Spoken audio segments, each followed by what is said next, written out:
ہمارے دوست جواد ایڈوکیٹ نے بھی بلوچستان نیشنل پارٹی میں شمولیت اختیار کی تھی، اور میرے خیال میں اس دن بھی میں نے کہا تھا اقتدار میں لوگ بڑی تیزی کے ساتھ پارٹی میں شمولیت اختیار کرتے ہیں، لیکن اپوزیشن، اور وہ اپوزیشن جہاں پر آپ ایوانوں میں بھی نہ ہوں، الیکشنوں کے انتظارات ہو رہے ہیں، کب الیکشن ہوتے ہیں نہیں ہوتے ہیں، ان حالات میں اور اس وقت کسی پولیٹیکل لوگوں کا اور سیاسی اور سوچ بوجھ رکھنے والے اور پڑھے لکھے لوگوں کا کسی بھی پولیٹیکل پارٹی میں شمولیت اختیار کرنا خود اس بات کی غمازی کرتا ہے کہ لوگ سیاسی طور پر بیدار ہو چکے ہیں، لوگ اپنے فیصلے سیاسی طور پر کرنے کے جو خود مختار ہیں۔ میں ان کو بلوچستان نیشنل پارٹی میں کچھ اور بھی ساتھی آ رہے تھے، لیکن ٹریفک کی وجہ سے وہ ڈیلے ہو گیا ان کا آنا، لیٹ، ان کی بھی شمولیت ہوگی تو آپ کو ہم مدعو کریں گے، چاہے وہ آج تھوڑی دیر بعد ہو جائے یا بعد میں۔ اور اس کے علاوہ جو حالات بلوچستان میں پیدا کیے جا رہے ہیں، کوئی بھی بلوچستان کا ایسا علاقہ نہیں جو محفوظ ہے، روڈوں پر ڈکیتیاں ہیں، گھروں میں جو ہیں ڈکیتیاں ہیں، امن امان کا مسئلہ ہے۔ آج صبح وڈ میں ایک اسکول ٹیچر جاوید لیڈی کا جو ہے مین آر سی ڈی روڈ پر اس کو قتل کیا گیا، لیکن نگراں حکومت، جس کو میں نے پہلے کہا تھا اس کے آنے سے بس ہم یہ خیر منائیں، یہ نگراں نہیں ہوگی، یہ کیئر ٹیکر کی بجائے یہ انڈر ٹیکر ہوگی۔ اور ان چند دنوں میں جو حالات پیدا ہو رہے ہیں، کہیں پہ مسخ شدہ لاشیں گرائی جا رہی ہیں، کہیں پہ لوگوں کو قتل کیا جا رہا ہے، تو اس بات کی یہ کا ثبوت ہے کہ یہ واقعتاً کیئر ٹیکر نہیں بلکہ انڈر ٹیکر حکومت ہے۔ تو میں آپ تمام صحافی حضرات کا، الیکٹرانک اور پریس میڈیا سے جو ہے پرنٹ میڈیا سے تعلق رکھنے والے دوستوں کا شکر گزار ہوں کہ آپ لوگ آئے اور وقت نکالا، ہمارے آج کے اس پروگرام کو آپ نے کوریج دینے کی کوشش کی۔ اگر آگے کوریج نہیں ملتی ہے وہ آپ کی قسمت اور ہماری قسمت۔ اس کے علاوہ آپ کے میں سمجھتا ہوں سوالات ہوں گے، ابراہیم ایڈوکیٹ سے بھی سوالات ہوں گے، مجھ سے بھی سوالات ہوں گے۔ اچھا سردار صاحب، یہاں پر آپ نے گزشتہ پریس کانفرنس میں بھی لاپتہ افراد کی بات کہی، لاپتہ افراد کے جو عالمی دن پر بھی آپ نے زور دیا کہ آئندہ کسی بھی حکومت میں شامل ہونے کے لیے سب سے پہلا مطالبہ اور آخری لاپتہ افراد کی بازیابی ہوگی۔ جلسے میں بھی آپ نے لاپتہ افراد کی بات کی، کیا یہ تاثر نہیں دیا جا رہا ہے کہ لاپتہ افراد کا نعرہ آئندہ الیکشن کے لیے جو ہے یہ نعرہ لگایا جا رہا ہے، اس پر کیا ہے؟ بھائی میرے، آپ مجھے کوئی ایسا وقت، ایسا موقع، ایسا پلیٹ فارم کی نشاندہی کریں جہاں پر ہم نے لاپتہ افراد کی بات نہ کی ہو، چاہے وہ صوبائی اسمبلی کا ایوان ہو، چاہے قومی اسمبلی کا پہلے دن کا اجلاس ہو، جہاں پر لوگوں کا جو پاکستان کے آئین کے وفاداری کا حلف جو ابھی تک ان کے گلے میں اٹکا ہوا تھا وہ پورا باہر ہی نہیں نکلا تھا، ہم نے اس وقت بھی لاپتہ افراد کی بات کی ہے۔ 2012 میں سپریم کورٹ کے سامنے پیش ہوئے، اس وقت تو کوئی الیکشن کی تو بات نہیں تھی، نہ ہی کوئی الیکشن کمپین چل رہی تھی، اس وقت بھی ہم نے لاپتہ افراد کی بات کی۔ 2006 میں جب یہ سلسلہ شروع ہوا تھا، جنرل مشرف کا دور تھا، سیاسی پارٹیوں پر جو ہے بات کرنے کی جو پابندی تھی، آپ کے میڈیا پر بھی قدغن لگایا گیا تھا، ہم نے اس وقت بھی ڈنکے کی چوٹ پہ بات کی، کوئٹہ کسٹم سے لے کر منان چوک تک ہم یہ نعرے لگاتے رہے۔ ہاں، اگر الیکشن آتا ہے اس میں، تو الیکشن کے دوران بھی ہم نے اپنے 2018-2013 کے الیکشن کی جو کمپین تھا اس میں بھی ہم نے یہ باتیں کی، باعث اس کے کہ ہمیں اس کا نقصان اٹھانا پڑا، لیکن ہم اپنے اس موقف سے باز نہیں آئے۔ جو آپ نے بات کی کہ کوئی بھی حکومت آئے گی، بالکل، کیونکہ لوگ کہتے ہیں کہ جی اتحاد و یکجہتی ہو، میں یہ واضح کرنا چاہتا ہوں کہ اتحاد اور یکجہتی ہونی چاہیے قوم پرستوں کے درمیان، لیکن پولیٹیکل ایشوز پر، سیاسی ایشوز جب ہم اپنے بیٹھ کر ان طے نہیں کرتے کہ ہمارے سیاسی مسائل کیا ہیں اور ان کا حل کیا ہے، وہ الائنسز وہ دیر پا ثابت نہیں ہوتے۔ سیٹ ٹو سیٹ ایڈجسٹمنٹ ہو سکتی ہے، ان کو آپ الائنس نہیں کہہ سکتے. الائنس اب تب کر سکیں گے جب آپ وہاں پر کوئی سیاسی نکات رکھیں گے. اور میں سمجھتا ہوں اس وقت نہ کہ صرف بلوچستان کا بلکہ پاکستان میں مسنگ پرسنس کا مسئلہ جو ہے مہنگائی کا مسئلہ ہے، لا اینڈ آرڈر کا مسئلہ ہے، ملک کی معیشت کا مسئلہ ہے، لیکن ان تمام سے جو ہے نا مسنگ پرسنس کا مسئلہ جو ہے زیادہ ہو سکتا ہے، کم نہیں ہو سکتا. سردار صاحب یہ بتائیں کہ بی این پی کا مستقبل آنے والے دنوں میں آپ کیسا دیکھ رہے ہیں، اور مسنگ پرسنس کا جو جن سے آپ کو گلا رہتا ہے مسنگ پرسنس کرنے کا، کیا کبھی آپ نے وفاق میں بھی آپ رہے پچھلے 5 سال، کبھی ان سے بات کی، ان کے سامنے بیٹھے اور ان کے سامنے یہ مدعا بیان کیا ہے؟ بھائی مستقبل کا تو دیکھیں نا، ایک مستقبل کا فیصلہ نہ مجھے پتا نہ آپ کو پتا، وہ ایک ہی قوت ہے، خداوند تعالیٰ اس کو پتا. اگر اس مستقبل کی آپ بات کرتے ہیں تو میں سمجھتا ہوں ہمارے بی این پی کے اکابرین، بی این پی کے لوگوں نے جو جدوجہد کی ہے محکوم، محروم اور بالخصوص مسنگ پرسن کی بازیابی کے لیے، تو ان ماؤں بہنوں کی دعاؤں کی بدولت ہم سمجھتے ہیں اس حوالے سے تو ہمارا مستقبل روشن ہے. اب وہ جو قوتیں ہیں ان کے سامنے مستقبل کس کا روشن ہے اس کا آپ ہی لوگوں کو پتا ہوگا، ہمیں کوئی پتا نہیں. جہاں تک ایک منٹ، جہاں تک یہ اس کا دوسرا سوال، دوسرا جو آپ کا سوال ہے کہ گزشتہ کی حکومت، جی ہاں 2 حکومتیں گزری ہیں ان 5 سالوں میں، ایک پی ٹی آئی کی، ایک جو مخلوط ہماری پی ڈی ایم کی جو حکومت تھی، دونوں کے سامنے ہم نے یہ مسئلے رکھے. اور پی ٹی آئی کے ساتھ جو ہماری انبن ہوئی یا وہ اتحاد ختم ہوا، اس میں سر فہرست مسئلہ مسنگ پرسنس کی بازیابی کی تھا. اور موجودہ جو آپ کی گزشتہ کی جو پی ڈی ایم کی حکومت تھی اس کے سامنے بھی ہم نے یہ مدعا رکھا، اسمبلیوں میں پیش کیا، لیکن لگ یہ رہا تھا کہ وہ مجبور ہیں یا بے بس ہیں. اور جو قوتیں مسنگ پرسنس کے ذمہ دار ہیں وہ اتنی طاقتور ہیں اور اتنی با اختیار ہیں، جن کے سامنے آپ کے عدلیہ، آپ کی سپریم کورٹ کا چیف جسٹس بے بس ہو تو مجھ جیسے غریب اور میاں شہباز شریف جیسے غریب کی کیا حیثیت.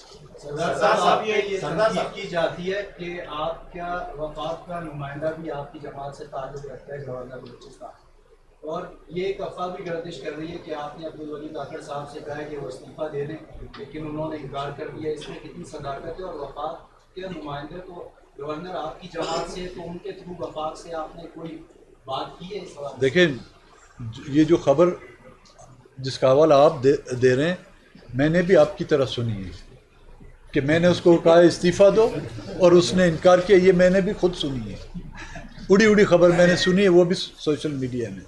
ہاں وہ وفاق کا نمائندہ ہے، جہاں پر ایک الیکٹڈ پرائم منسٹر بے بس ہو سکتا ہے، جہاں پر ایک الیکٹڈ چیف منسٹر بے بس ہو سکتا ہے، وہ تو اپنے طور پر تو کوشش کر رہا ہے. لیکن ہم اگر دیکھیں جس طرح کہ میں نے کہا کہ سپریم کورٹ کا چیف جسٹس جس نے سو موٹو لے کر 2012 میں مسنگ پرسنس کے کیس کو سنا تھا، اس کا نتیجہ کیا نکلا؟ وہ خود مسنگ ہوتے ہوتے بچ گئے. چودھری افتخار کا بیٹا جو ہے نا وہ خود مسنگ ہوتے ہوتے بچ گیا. تو وہ رسک وہ لے سکتا ہے جن کو پتا ہو کہ اس کے کانسیکوینسز کیا ہیں. ہمیں تو پتا ہے کہ اس کے کانسیکوینسز کیا ہو سکتے ہیں، اور ہم ان کانسیکوینسز کو فیس کرنے کی خاطر یہ جو جھنڈا، جو 3 رنگا جھنڈا ہے، اس میں جو لال رنگ ہے، یہ لال رنگ اسی کی نشاندہی ہے. ان کانسیکوینسز کو ہم نے اپنا مستقبل بنایا. جی سردار صاحب یہ 5 سال تک وفاق میں اقتدار میں رہی، جبکہ صوبے میں فرینڈلی اپوزیشن کا کردار ادا کرتا رہا فنڈس کے لیے. تو ان 5 سال کے دوران بی این پی نے کتنے فنڈس لیے اور کہاں پہ خرچ کیے اور اس وقت کن کن علاقوں میں؟ دیکھیں فنڈ ان 5 سالوں میں کیا لوگوں نے فنڈ لیے ہیں؟ کیا بی این پی نے فنڈ لیے ہیں یا ان کے منتخب نمائندگان نے فنڈ لیے ہیں؟ یہ آپ کو ذرا تفریق کرنی ہوگی. اگر منتخب نمائندوں نے فنڈ لیے ہیں تو پہلا سوال یہ کہ کیا اس سے پہلے منتخب نمائندگان کو ڈیولپمنٹ کی اسکیمات نہیں دی گئی تھی؟ 1985 سے لے کر آج دن تک جو بھی اسمبلیاں آئی ہیں، چاہے صوبائی اسمبلی کے ممبران ہوں، وفاق قومی اسمبلی کے ممبران ہوں، ان کو ڈیولپمنٹ کے لیے کچھ نہ کچھ رقومات دی گئی ہے۔ ہاں، یہ ہم سے سوال کیا جا سکتا ہے کہ جو ڈیولپمنٹ ہمیں کیش نہیں دیا گیا، کسی کو بھی کیش نہیں دیا گیا تھا، ان کی تجاویزات پر ایم پی ایس کی تجاویز، آج کی اسمبلی نہیں، گزشتہ کی جو بھی اسمبلیاں رہی ہیں، ان کی تجاویزات پر وہ اسکیمات پی ایس ڈی پی میں شامل کی گئی ہیں۔ منتخب نمائندوں کا تو یہ حق بنتا ہے، جو ایک طرح کا غلط تھا، کیونکہ کسی بھی دنیا کے کسی بھی کونے میں پارلیمانی طرز سیاست میں ممبران جو الیکٹ ہو کے آتے ہیں آپ کے اسمبلی میں، چاہے وہ نیشنل کے ہوں، پروونشل کے ہوں، سینٹ کے ہوں، ان کا کام یہ نہیں ہوتا کہ نالیاں بنائیں یا سڑکیں بنائیں، یا لوگ، یہ بلدیہ کا کام ہوتا ہے، میونسپل کمیٹی کا یا لوکل گورنمنٹ کا ہوتا ہے۔ لیکن یہ ایک حقیقت ہے کہ اس ملک میں 1985 سے یہ ایک رسم رواج جو ہے نافذ کیا گیا ہے۔ ہاں، اگر کہیں پہ کسی کو شکایت ہے کہ ہمارے پارٹی کے دوستوں نے وہاں پر ان کو جو اسکیمات کی مد میں کوئی رقومات ملی ہیں یا کوئی کام ان کو کرنا ہے، اس کا معیار صحیح نہیں ہے یا وہ کام صحیح نہیں کیا گیا، اس کے ہم ذمہ دار ہیں، اس کا جواب ہم دے سکتے ہیں۔ آپ جمعیت علماء اسلام کے اتحادی رہے، لیکن اس وقت جمعیت علماء اسلام نیشنل پارٹی کے باقاعدہ انتخابی اتحاد کے اجلاس منعقد کرتے ہیں، تو کیا آپ جمعیت علماء اسلام کے درمیان دوریہ پیدا ہو یا کیا وجوہات ہیں؟ نہیں جی، ہم نے اس سلسلے میں کمیٹی کافی عرصے سے بنائی ہوئی ہے، اور اس سلسلے میں ہماری مختلف پارٹیوں کے ساتھ ہماری کمیٹی کے اراکین نے ملاقات کی ہے۔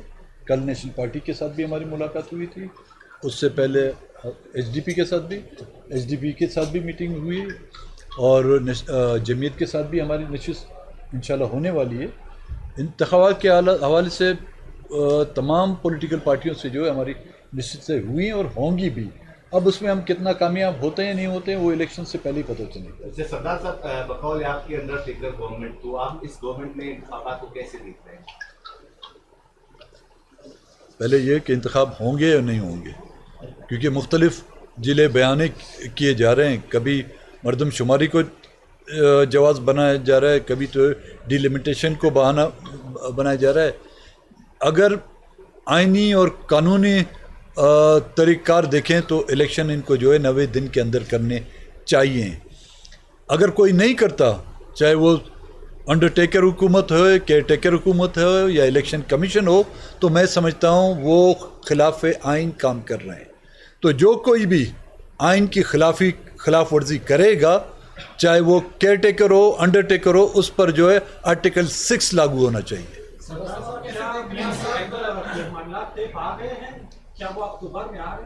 کس کا؟ میاں صاحب، مجھے اپنا پتہ نہیں، میں کب جا رہا ہوں، میاں صاحب کی بتا رہے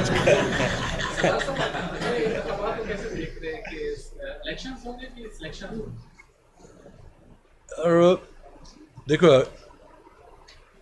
اگر ہم تاریخ کے اوراق کو پلٹ کے دیکھیں، یہاں پہ بہت ہی کم الیکشن ہوئے ہیں، یہاں پہ زیادہ تر سلیکشن ہوئے ہیں۔ ایک الیکشن ہوا تھا 1970 کا، جو ہم ہضم نہیں کر پائے، اور اس کا نتیجہ یہ نکلا کہ ملک 2 لخت ہوا، 2 حصوں میں تقسیم ہو گیا۔ اور اس کے بعد جو بھی الیکشن ہوئے ہیں، چاہے جو جمہوریت کے دعوے دار تھے، جو کہتے ہیں کہ جمہوریت نے جو ہے ان کی کوکھ سے جنم لیا ہے، ان کے دور اقتدار میں بھی الیکشن نہیں بلکہ سلیکشن ہوئے ہیں۔ مارشل لاء کے دور میں تو ویسے ہی یہاں پہ تو سلیکشن ہوتی ہے۔